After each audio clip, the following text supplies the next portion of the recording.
Jumpa lagi dalam We Are Sola Fide. Kali ini kita akan membahas pelajaran selama 1 pekan.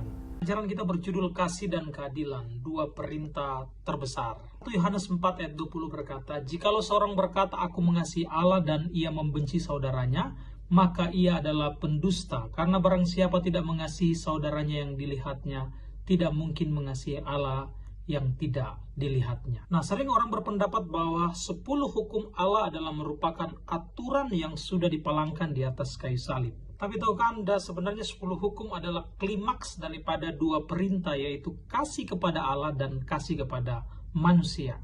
Ada yang bilang sulit sekali untuk menghubungkan antara 10 perintah Allah dan cinta. Kalau kita mau untuk mengambil intisari sebenarnya dari 10 perintah Allah, itu berbicara kasih, karena semuanya berhubungan dengan kebaikan manusia. Untuk itu Matius pasal 22 ayat 37-40 berbicara tentang 2 perintah utama, yaitu kasih kepada Tuhan dan kasih kepada sesama. Nah, mari kita lihat di sini.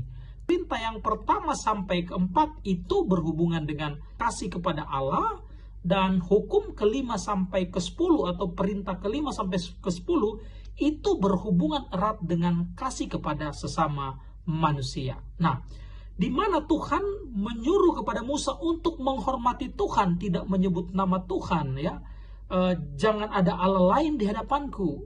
Ingatkan akan hari Sabat, dan jangan menyebut nama Tuhan dengan sembarangan. Itu semua berbicara tentang mengasihi Tuhan dengan sepenuh hati. Sedangkan menghormati orang tua, jangan mencuri, jangan membunuh, jangan berzina, itu berbicara relasi dengan sesama atau kasih kepada sesama. Jadi sebenarnya perintah Tuhan ini, sekali lagi, atau 10 hukum ini adalah klimaks daripada kasih kepada Allah dan kasih kepada sesama manusia. Kalau kita lihat, sekolah sahabat mencatat ada 2 dosa utama di sini. Nah, 2 dosa utama yaitu lawan daripada kasih kepada Allah dan kasih kepada manusia, yaitu tidak mengasihi Allah dan tentunya tidak mengasihi manusia. Saudara-saudara sekalian, akhir zaman ini kita melihat banyak orang yang tidak lagi mengasihi Allah dengan segenap hati. Namun di satu sisi banyak orang juga yang tidak mengasihi sesama manusia dengan segenap hati. Kita bersyukur bahwa kita dipanggil untuk bisa terlibat di dalam misi penyelamatan jiwa-jiwa, untuk mengasihi sesama dan mengasihi Tuhan. Mazmur pasal 33 ayat 5, "Karena Allah mencintai keadilan, maka wajarlah jika ia murka terhadap mereka yang bertindak tidak adil." Jadi cinta dan keadilan atau kasih dan keadilan itu sebenarnya bercium-ciuman. Keadilan dan kasih tidak pernah bertentangan, tetapi kedua-duanya itu akan berjalan bersama-sama. Dalam perjanjian baru, Yesus mengecam para ahli-ahli Taurat yang menuruti perintah dengan luar biasa, menuruti Taurat dengan luar biasa, tetapi mereka gagal mengasihi sesama manusia yang diperintahkan oleh Tuhan.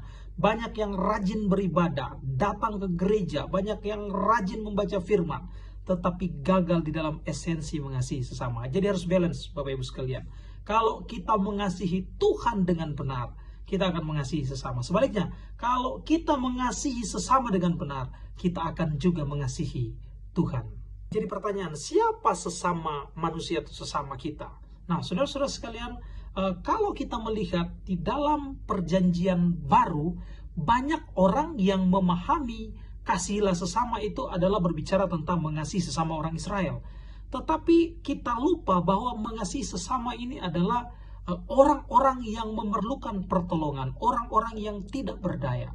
Banyak umat Tuhan yang rasis, yang hanya berpihak pada sesama suku atau pada keluarga. Tetapi saudara-saudara sekalian, saya tekankan di sini bahwa kita dipanggil untuk melayani lintas budaya, lintas suku, karena Tuhan kita memerintahkan amanat agung ini kepada semua orang, semua elemen dan lapisan masyarakat. Kutipan yang sangat baik di sini, mereka yang mengasihi Tuhan tidak dapat menyimpan kebencian atau iri hati kepada sesama. Tapi sebaliknya, ya, ketika kita mengasihi Tuhan dengan segenap hati, kita akan mengasihi sesama dengan sukacita dan akan menghasilkan satu hubungan yang erat dengan Tuhan. Tetap semangat dalam doa, rajin belajar firman Tuhan, because we are Sola Fide. Tuhan Yesus memberkati. Shalom.